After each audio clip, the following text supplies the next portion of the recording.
early morning mist of Umuokwe village hung low like a blanket, hugging the thatched roofs of humble mud houses and wrapping the earth in silence. Roosters crowed in the distance as smoke curled lazily from village kitchens, thick with the aroma of boiling yam and palm oil. Among these huts stood a crooked but vibrant home. Its walls were smoothed with red mud, and its compound was swept so clean you could see your reflection in the dust. There, behind an old mango tree, lived Mama Njideka and Papa Njideka, the proud parents of their only child, a beautiful, spirited girl named Obianuju. Uju, as they fondly called her, was the light of their lives. Even in a village where poverty could stretch a soul thin, her laughter brought hope. She wasn't just beautiful, she was smart, sharp like a blade. Her almond-shaped eyes held the curiosity of the universe, and her words were wise beyond her years. Uju, Uju, come and pound this pepper. Her mother's voice rang from the kitchen area. Coming, Mama, Obianuju responded, her feet kicking up red dust as she ran barefoot. She tied her wrapper tighter around her small waist and began to pound the pepper with strength far beyond her 13 years. Her mother, watching from the side, smiled. Not because the girl was strong, but because she knew deep down Uju was destined for more than this. Obianuju, do you know you're a child of destiny? Her mother said as she added some ogiri into the pot. Uju rolled her eyes playfully. You say it every day, Mama. And I'll say it every day until you walk out of this village wearing high heels and entering big cars, her mother said with a wide grin. Papa Njideka entered the compound then, with mud on his feet and sweat pouring from his brow. He was returning from the farm early because the soil was too dry to till. Things were harder now. The rains had been delayed, their cassava was barely growing. But despite the hardship, they still had each other. That night, after dinner, Obianuju lay under the stars with her parents. They spoke of dreams. Her father told her stories of the old kings. Her mother told her stories of survival. But Obianuju told them stories of cities. Mama, Papa, one day I'll take you to a big city. We'll live in a house with tiles. You won't farm again. I'll buy you clothes. You'll sit in AC and eat chicken every day. They laughed. Not because they didn't believe her, but because they believed so much. It scared them. From your mouth to God's ears, her father whispered. But deep down, Uju hated something. She hated the poverty. She hated that they always borrowed salt from the neighbors. She hated that they had to trek 5 kilometers just to fetch water. She hated that when school friends came to visit, she had to hide their only torn mattress. So she made a decision, quietly. She would never remain poor. She would make it, by any means necessary, but she would never stop loving her parents. Only the life they lived. Uju's life changed the day Auntie Imelda came to visit from Abba. Imelda was her father's cousin, loud, flashy, and coated in perfume so thick you could smell her from the stream. She wore tight skirts and long red nails. Her handbag was bigger than the local chief's ego. Uju, come and greet your auntie, Mama Njideka shouted. Uju knelt quickly, confused by the stranger who was already unpacking a portable mirror and painting her face like a city doll. Imelda eyed her from head to toe. My beautiful Uju, how are you doing? I hear you are doing well in school? Yes, oh, her father replied with pride. She came first in her class last term. Imelda raised a brow. Smart. And pretty too. Later that night, as they sat under the mango tree, Imelda turned to Uju's parents. You people need to let this girl leave this place. What are you doing here with her? You want this kind of fine girl to turn into a yam seller? Her mother looked away, uncomfortable. But where will she go? Who will she stay with? Me, of course, Imelda replied.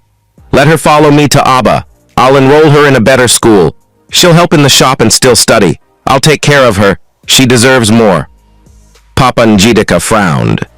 We've managed to raise her here. She's safe. She's safe, Yes, but will she fly if you keep clipping her wings? That night, her parents prayed. They wept. They discussed. And eventually, they called her aside. Uju, would you like to go with Auntie Imelda? She nodded, not from excitement, but from hope. Hope that maybe her dreams were finally calling her. The next morning, as she stood at the dusty junction with a Ghana must-go bag, her parents hugged her tightly. Don't forget us, her mother whispered. Never, she said. I'll make you proud. And with that, she entered the bus to Abba, with a heart full of dreams and a soul ready to burn for success. Abba was nothing like she imagined. It wasn't the clean, shiny, glassy world from the TV. It was noisy, it was crowded, it was messy, and Imelda's house wasn't a mansion. It was a two-room face me, I face you. Her shop wasn't a boutique. It was a small kiosk that sold second-hand bras and fake perfumes. The first night, Uju slept on a thin mat near the door. The next morning, she woke up to shouting, Uju, Uju, wake up, go and hawk this cream on your head. Walk from this junction to the other side. If anybody asks, say it clears pimples. Uju blinked, confused. Auntie, I thought I was going to school. Imelda laughed. You will, but not now. First, help me make money. For 3 months, Uju hawked. She was mocked. She was ignored. She was once chased by area boys. But she said nothing. Because every night when her bones ached and her stomach groaned, she would whisper, I'm doing this for Mama and Papa. One day, while hawking, a group of girls walked past her. Dressed in short skirts and braided wigs, they laughed and entered an eatery. Everyone looked at them with admiration. One of them turned to her and hissed, Who still hawks like this, bush girl? That was the moment something snapped in Uju. She returned home that night and made a decision. She would never be looked down on again. She found Imelda's old lipstick. She removed her scarf and tried to braid her hair. She stared into the mirror. My name is not Obianuju, she said slowly. She paused, then smiled. My name is Vanessa Michaels. And that was the beginning. From that day on, Obianuju refused to look at herself the same way. She spent hours in front of the cracked mirror in Auntie Imelda's tiny room, practicing how to smile, how to tilt her head like the girls she saw in ABBA posters, how to walk without bending her back like a farm girl. Whenever she tied her scarf, she untied it again. She tried to copy the accent of girls she overheard at eateries when she passed with a tray on her head. She no longer answered Uju when called in the streets. My name is Vanessa, she whispered daily, like a vow. Vanessa Michaels. But her dreams of school refused to die. Every evening, she still pulled out her old notebooks. With candlelight flickering in the corner, she studied past questions she had borrowed from a church friend in the village. Her heart still longed for something greater than hawking creams and shouting, Buy perfume, clear pimples, at strangers. When she told her aunt she wanted to sit for jamb, Auntie Imelda laughed until tears rolled down her cheeks. Jamb? School? Who will pay? You? With which money? You better focus here. Help me build this shop. Education doesn't cook soup. But Obianuju refused to let the fire in her chest go out. She saved small coins from every hawking trip. She skipped meals sometimes. She pretended to be sick and hid in the shop corner to study. When she had gathered enough, she secretly registered for JAMB at a cafe. On the form, she didn't write Obianuju Njideka. She boldly wrote her new name, Vanessa Michaels. That evening when she prayed, she didn't ask for survival. She asked for success. God, let this fake life become real one day. Let me make it, not just for me, but for Mama and Papa. The day the admission list was released, Vanessa trembled as she opened the portal on a borrowed phone. Her heart raced, her lips quivered. Then she screamed so loudly the neighbors rushed out. She had been offered admission to Crystal Heights University, Lagos, to study mass communication. Her aunt was furious. Which nonsense is this? Who will pay your fees? Who will feed you? You want to disgrace me, eh? But Vanessa had already made up her mind. She wasn't going to live in her aunt's tiny, suffocating room forever.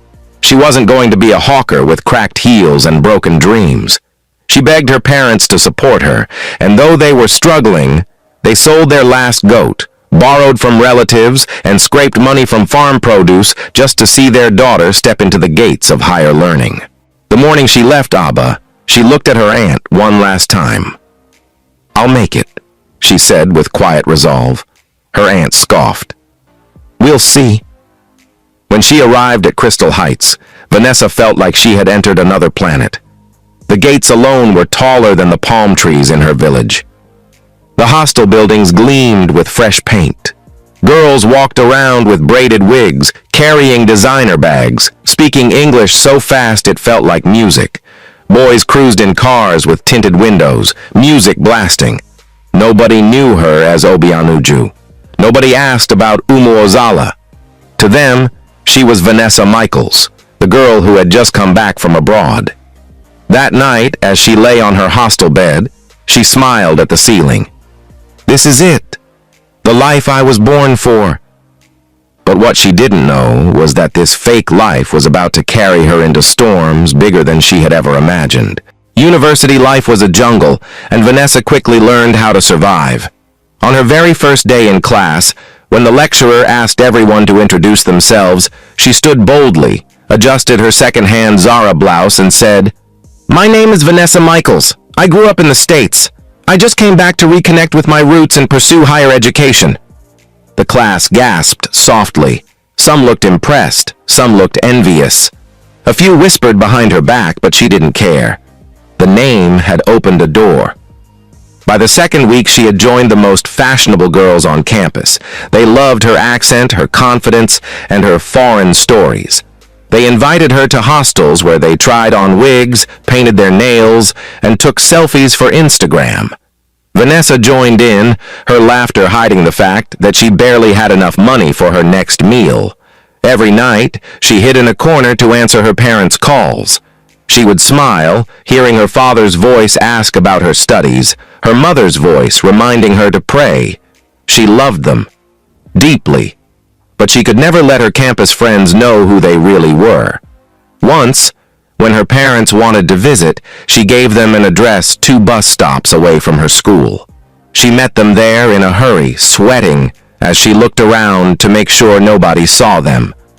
"Mama, Papa, I miss you," she whispered, hugging them quickly. "But please, don't come to school. People won't understand. I'll explain later." Her mother looked hurt, but she said nothing. Her father only patted her hand gently. "We understand. Just don't forget where you come from."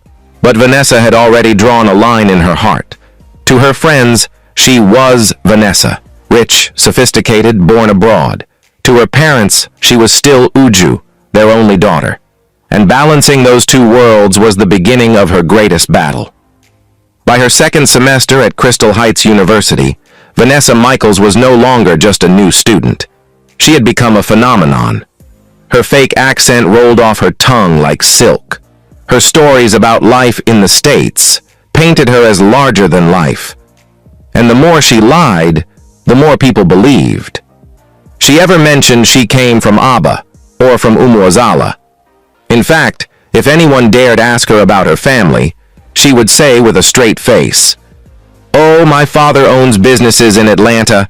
My mom runs an NGO. I just came here to reconnect with my roots." Some nodded in awe. Others whispered jealously, but no one doubted her. After all, she walked with confidence, wore borrowed wigs like crowns, and posted Instagram pictures with captions like "brunch with my girls" even, when all she ate was noodles in her hostel room. It wasn't just classmates she fooled. Even lecturers, impressed by her composure, treated her with soft respect. But behind the glow, the lies began to take root so deeply that Vanessa herself forgot the truth sometimes. One afternoon, while she sat in the school cafeteria, pretending to scroll through emails, an elderly lecturer named Dr. Okiki approached her. He had been watching her for weeks. "Young lady, he said gently. "I've seen the way you carry yourself. You're sharp. You remind me of my own daughter. I run a small foundation for brilliant students who struggle financially. I'd like to recommend you for a scholarship." Vanessa's heart skipped. A scholarship would mean freedom from the constant pressure of bills. It would mean she could help her parents in the village. It would mean she could finally breathe. But then, she thought of her fake identity. A scholarship was for the poor, for strugglers, and she had painted herself as a girl from money. So she smiled politely and lied. "Oh, no, sir. Thank you, but I don't need it. My family takes care of me. We're comfortable. I only study here for the experience." Dr. Okeki looked surprised. "Are you sure?" "Yes, sir. My dad wouldn't want me taking handouts." She watched him walk away, her chest heavy with regret. But she told herself, "I must protect the image. Nobody can know I'm just a village girl." A week later, another opportunity came. A church group was offering free laptops to students who didn't own one. Vanessa's own phone screen was cracked. Her essays were typed late at night on a borrowed device. But when a friend nudged her to apply, she shook her head. "I don't need that. I have a MacBook at home. I just don't bring it to school." Another lie. Another lost chance. Each time she turned down real opportunities, her fake life grew bigger. She started convincing herself it was true, that she actually was wealthy, that she actually had things she never touched. By her second year, Vanessa's lies had become chains around her neck. She told people she spent Christmas holidays in Dubai, when in reality she hid in her hostel, eating bread and sachet milk. She told classmates her father drove a Bentley, when in reality her father's feet were cracked from years of farming the hard Umuazala soil. Even when genuine people tried to get close to her, she kept them away. A kind-hearted coursemate once offered her a job as an assistant in her uncle's media company, a real stepping stone to her dreams of becoming a journalist. Vanessa refused, smiling arrogantly. "Oh, I can't take that. I'm planning to intern with CNN in Atlanta next summer. My dad already made the calls." Another chance gone. Another lie spoken. And still, her parents supported her silently from the village. Papa Njideka sold more yams. Mama Njideka borrowed again from neighbors. They never complained, even when she sent only excuses instead of money home. They believed their daughter was working towards something greater. But Vanessa was no longer just pretending. She was becoming the lie. She looked at herself in the mirror one night and whispered, "Vanessa Michaels, daughter of wealth, princess of Atlanta. Nobody must ever know the truth." Yet deep in her chest, Obianuju, the real girl from Umuozala, wept quietly, begging to breathe again. By her third semester, Vanessa Michaels had become a known face on campus. She walked with the girls who wore imported wigs, entered cars that smelled of leather seats, and posted pictures that fetched hundreds of likes. To the world around her, she was untouchable, a true daughter of wealth. But in her private moments, guilt gnawed at her.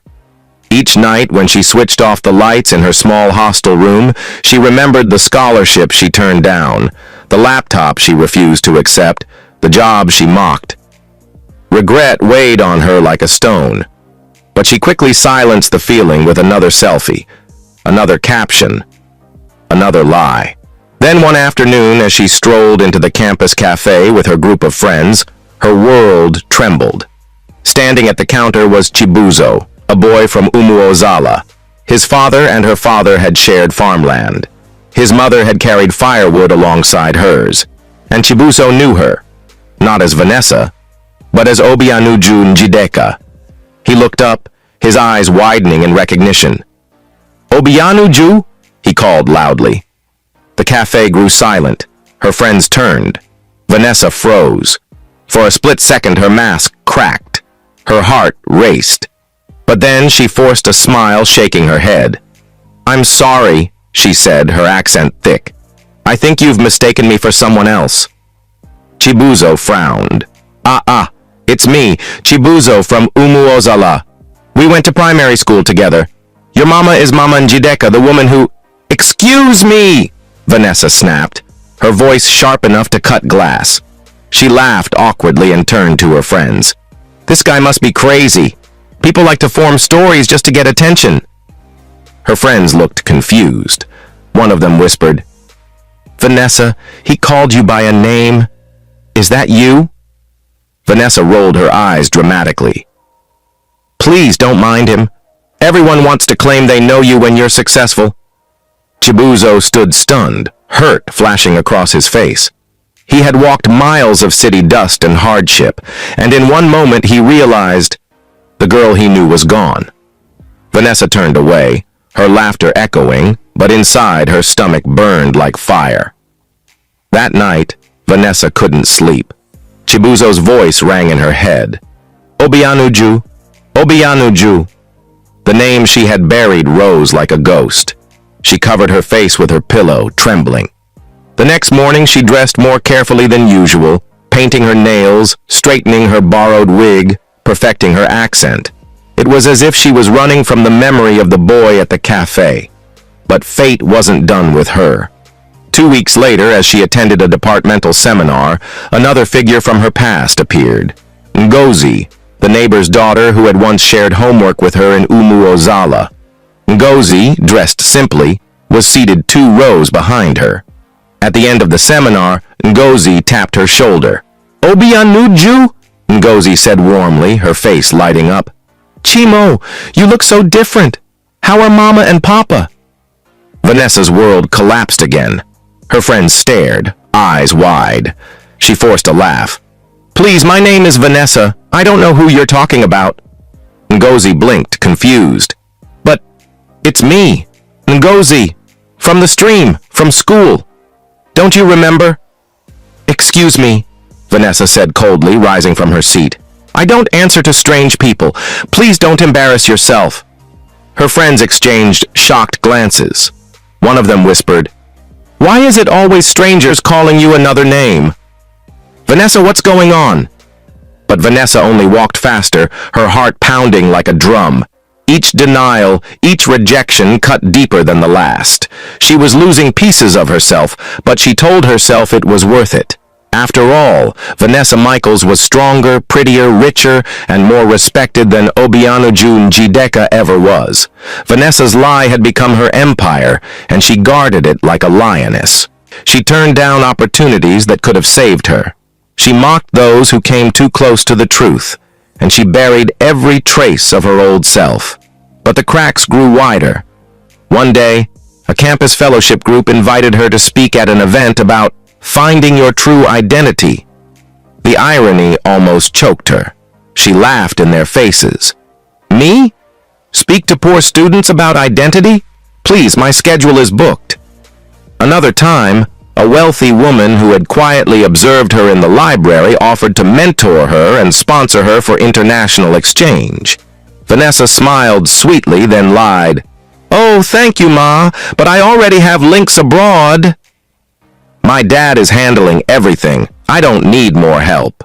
She walked away, her friends praising her confidence, but inside her chest, regret screamed like thunder. At night, she sat in her hostel bed staring at the ceiling. What if I had accepted? What if I had told the truth? But it was too late.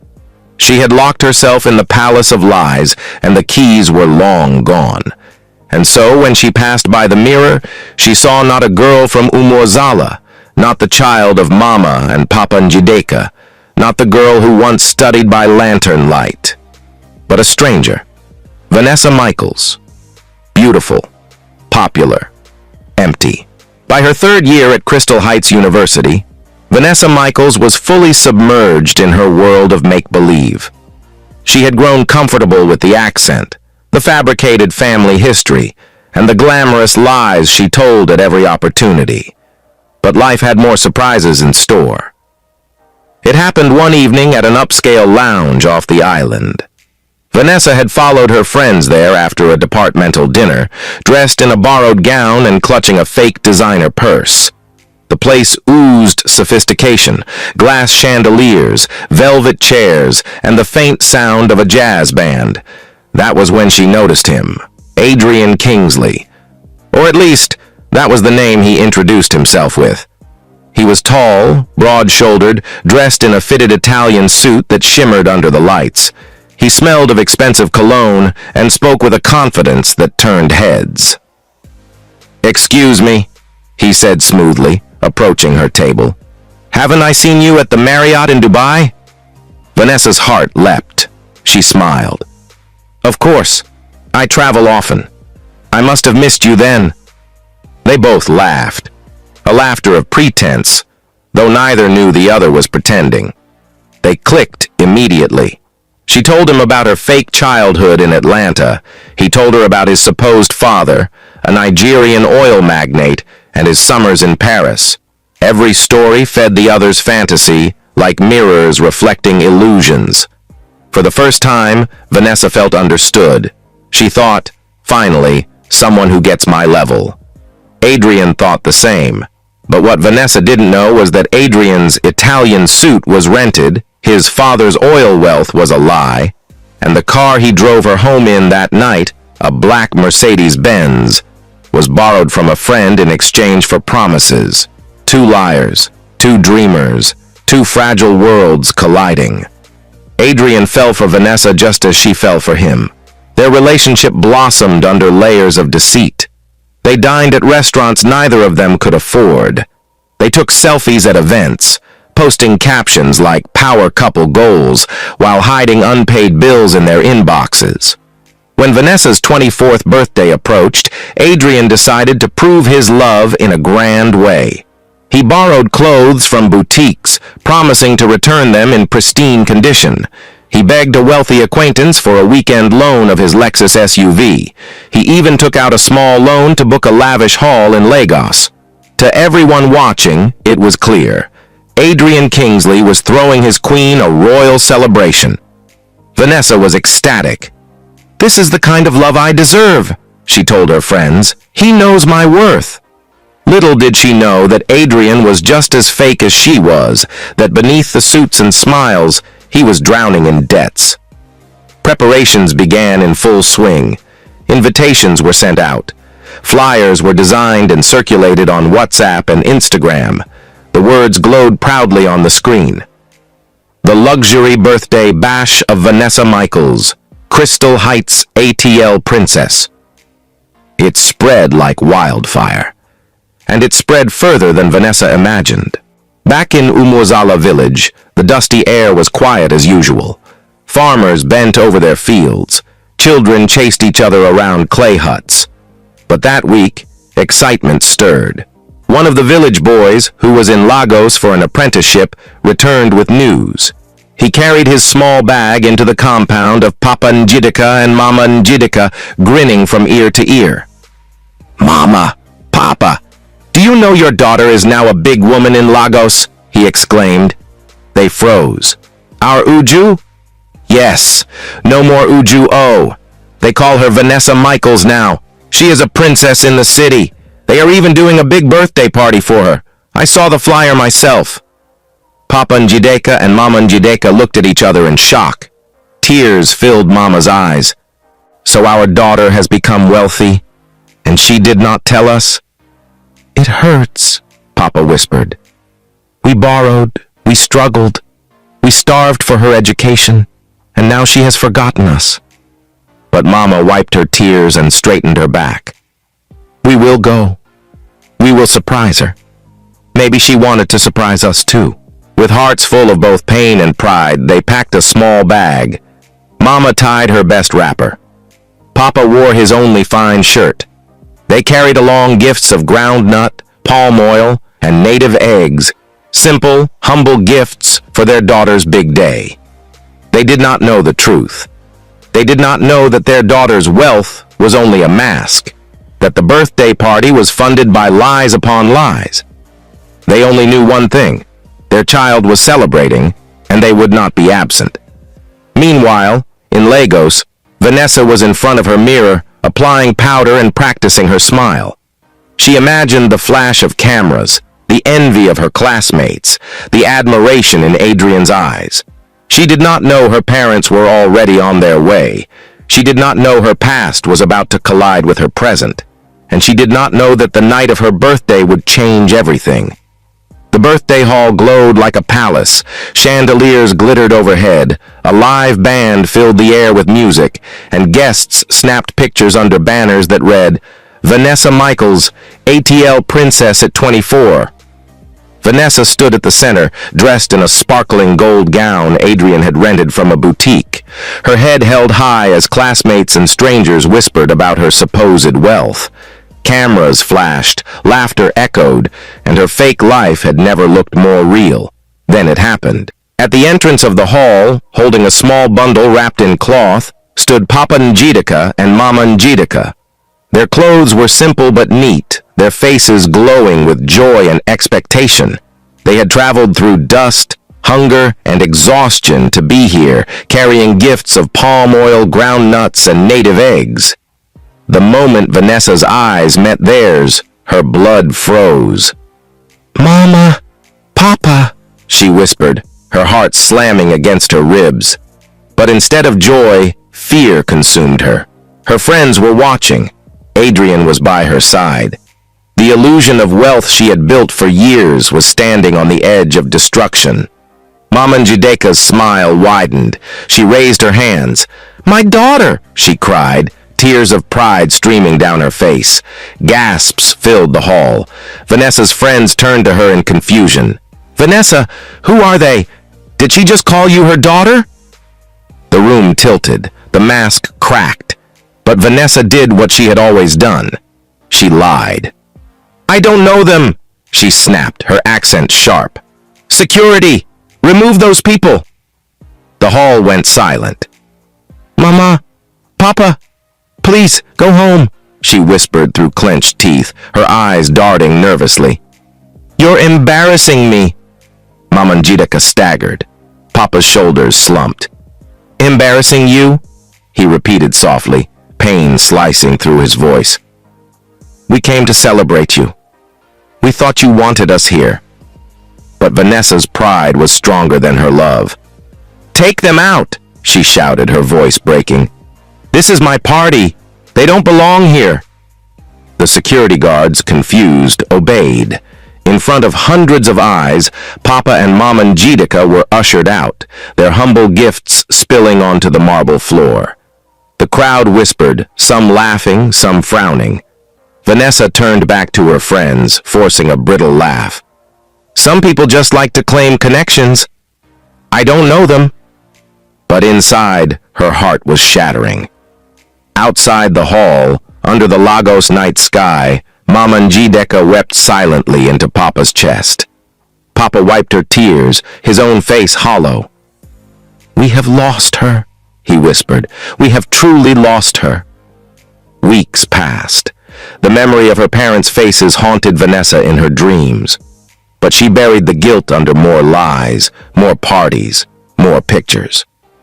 Adrian was her comfort.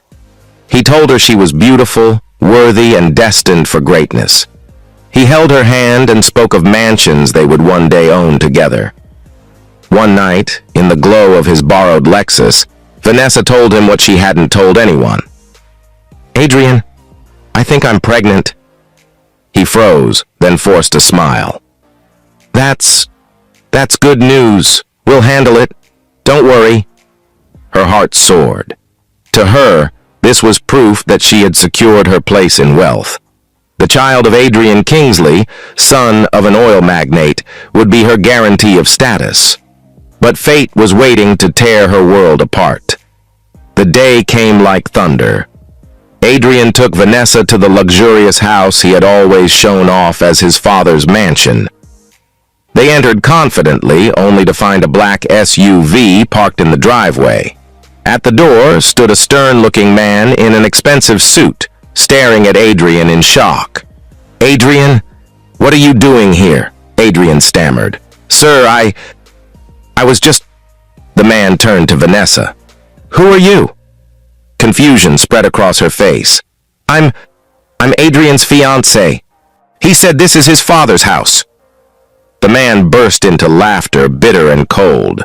Father's house. This is my house. Adrian is not my son. Adrian is my security guard. The ground shattered beneath Vanessa's feet. She looked at Adrian, her mouth open in disbelief. Security guard? You told me you were a billionaire's son. Adrian dropped his head in shame. I'm sorry, Vanessa. I lied. I wanted you to love me. I borrowed everything. The car, the clothes, the parties. Even your birthday was funded by debts. I wanted to be the man you thought I was. Vanessa's hands trembled. Her heart split into pieces. You lied? You? All this time? He looked up, tears in his eyes. And you? Are you truly Vanessa Michaels, the ATL princess? Or is that a lie too? The question stabbed her deeper than a knife. The walls of pretense collapsed. She broke down, sobbing. I'm not Vanessa Michaels. My name is Obianuju. My parents are poor farmers from Umuozala. I created this fake life because I was ashamed. I didn't want anyone to know. There, in the shadows of another man's mansion, the two liars sat side by side. A fake heiress, a fake billionaire's son, both exposed, both ruined, both trapped by the lies they had chosen to live. And now, with a child on the way, Obianuju realized the truth. She had built her life on sand, and the storm had finally come. The night after the truth was revealed, Vanessa, Obianuju, locked herself in her hostel room. Her body shook with sobs. The image of her parents being dragged out of her birthday haunted her. The look of betrayal on Mama Njideka's face, the heartbreak in Papa's eyes, it pierced her deeper than any insult ever could. For hours, she sat on the cold floor, her hands on her stomach. A child was growing inside her, and this child would not only inherit her blood, but also her shame, unless she changed. Her phone buzzed. It was Adrian. She ignored it, but then it buzzed again. She answered finally, her voice breaking. Obianuju, please, I need to see you, Adrian said, his own tone heavy with regret. I can't sleep. I can't breathe. I hate what I've done. When they met the next day at a quiet park, they looked like shadows of themselves. Both had lost their glow, their confidence stripped away. Adrian fell to his knees. I'm sorry. I lied about everything. I just wanted to be someone. I wanted to be loved. But now I've lost everything. Tears streamed down Obianuju's face. You don't understand. I denied my parents. I shamed them. I shouted at them in public. And for what? For lies? For a life that wasn't even mine? They wept together. For their fake lives. For the opportunities wasted. For the wounds they had carved into themselves. But in that moment of brokenness, something new was born.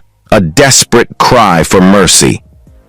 We can't live like this anymore, Obianuju whispered. We need to make things right. I need to go back to my parents. Adrian nodded. And I need to be honest. No more lies. Returning to Umuozala was the hardest thing Obianuju had ever done. She stood at the entrance of her family compound, her stomach swollen with pregnancy, her heart pounding with fear. Villagers whispered as she walked past. Some pointed, some shook their heads. At the doorway, she fell on her knees before Mama and Papa Njideka. Tears streamed down her face as she clutched their feet. Mama, Papa, I am sorry. I am not Vanessa Michaels. I am Obianuju, your daughter. I was ashamed of you. I denied you. I chose lies over truth. Please forgive me. For a long time, silence filled the compound. Then Mama Njideka bent down, her own tears falling. My daughter, I carried you in my womb. I sold my wrappers to send you to school. I prayed for you every night. You broke my heart, but I cannot stop loving you. Papa Njideka's voice trembled. Obianuju, we forgive you. But remember, shame comes from lies, not from poverty. Don't ever forget where you come from again. They lifted her up and embraced her. In that moment, the chains of guilt broke. For the first time in years, she felt free. Adrian, too, came to the village. He admitted to everyone who asked that he had lied. He confessed he was only a security guard who wanted to be more. Many laughed at him, but some respected his honesty. And with time, an unexpected opportunity came. The billionaire whose house he once guarded saw his loyalty and repentance and offered him a small job in logistics. It wasn't glamorous, but it was real. Obianuju gave birth to a baby girl. She named her Amarachi, meaning the grace of God. Every time she held her child, she was reminded that mercy was greater than her mistakes. With Adrian's small job and her own determination, she began building a genuine life. She returned to her studies with sincerity. She applied again for opportunities, this time humbly, and was shocked when a media company finally offered her a scholarship after hearing her story of transformation. Slowly, she began to earn. Slowly, the dream she once faked became real. And one day, with tears in her eyes, she brought Mama and Papa Njideka to the city, not through lies, not through pretense, but through honest labor and grace. They moved into a modest but beautiful apartment. The red soil of Umuozala no longer clung to their feet, but the lessons of the village still clung to their hearts. Morale of the story. This story teaches us that lies may glitter for a moment, but truth shines forever. Shame is not in poverty. Shame is in pretending to be what you are not.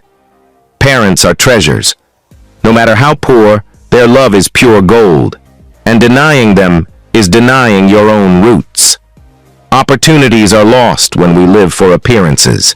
Pretending closed the doors that honesty could have opened. And finally, grace is real.